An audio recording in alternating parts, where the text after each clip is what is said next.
Welcome, everyone. My name is Susan Patterson. I'm the host for this YouTube channel, and I'm thrilled to be able to introduce my friend Kathy, who's one of my associates in the fight against human trafficking. Hi, everybody.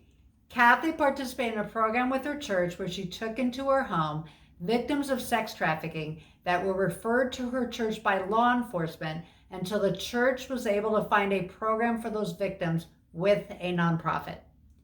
Participants in our church program were trained for this by Run to Rescue, and you can find more information on that program by listening to our interview with Run to Rescue that's at this channel.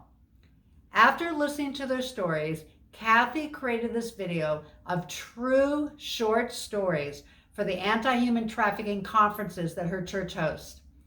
While having a survivor speaker is ideal for conferences, sometimes that isn't available, and many teachers and youth pastors want something that they can show their students that will engage them, and this video accomplishes that goal. To find trainings and interviews with experts where you can learn more about what you can do to fight human trafficking, simply go to our channel by clicking on the icon in the lower left.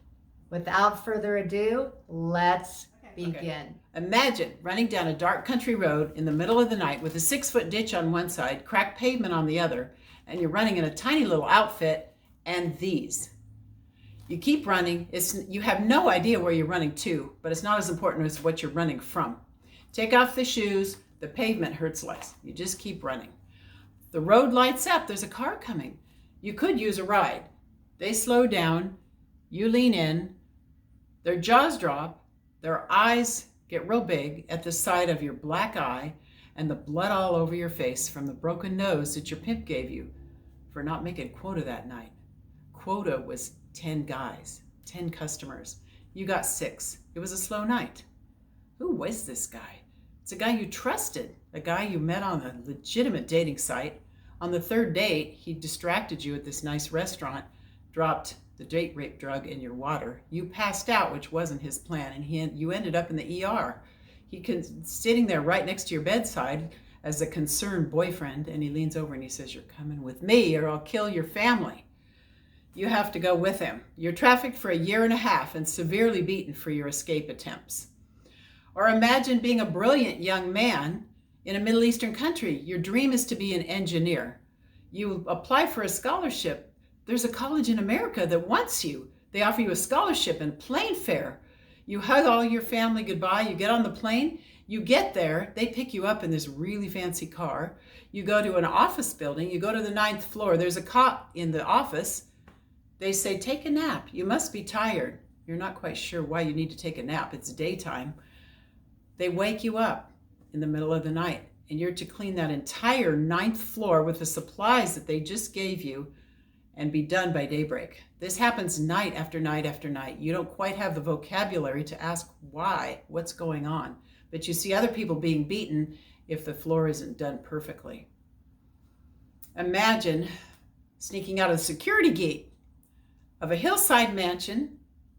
You were a finalist in a famous cooking competition.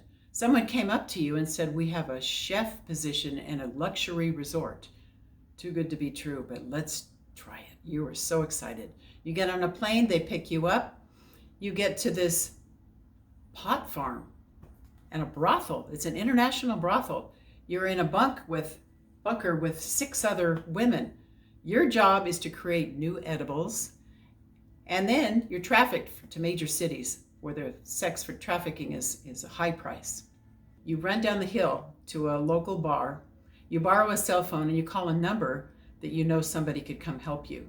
They come get you and take you to the local police station so you can report what happened to you.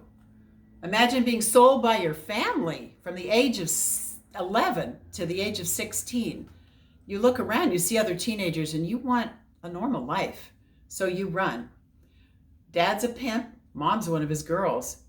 You really don't know who dad is, but you're looking forward to saving up for Ancestry.com so you can show up on somebody's doorstep someday. You run to the next town and you end up in the hands of a notorious pimp in that city too, and you're trafficked for sex for another year and a half, and you are priced the highest because you're one of the youngest. Imagine wanting out of life in an impoverished country and you apply for a job as a nanny. It sounds like a great idea in one of these mansions that you've seen on those TV shows where everybody looks happy and wealthy. They offer you a car and a college scholarship.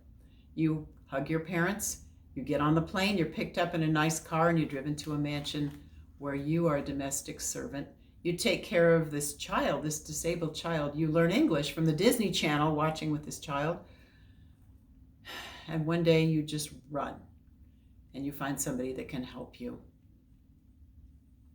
Imagine being a young person on social media.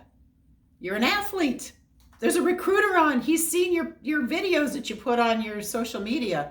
He's a recruiter from a college that you've never heard of, but sounds great. Imagine being a dancer. There's an offer from an agent to be in a Beyonce video. Oh my gosh, that's your wildest dream.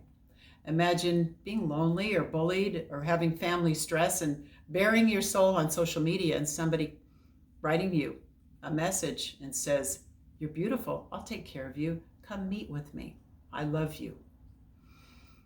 There are millions of stories like these. Just remember, don't talk to anyone that you don't know in real life when you're online. If it makes you uncomfortable, don't do it. Just don't do it. If it's too good to be true, check into it in 10 different ways. And go to your local authorities. Thank you for watching.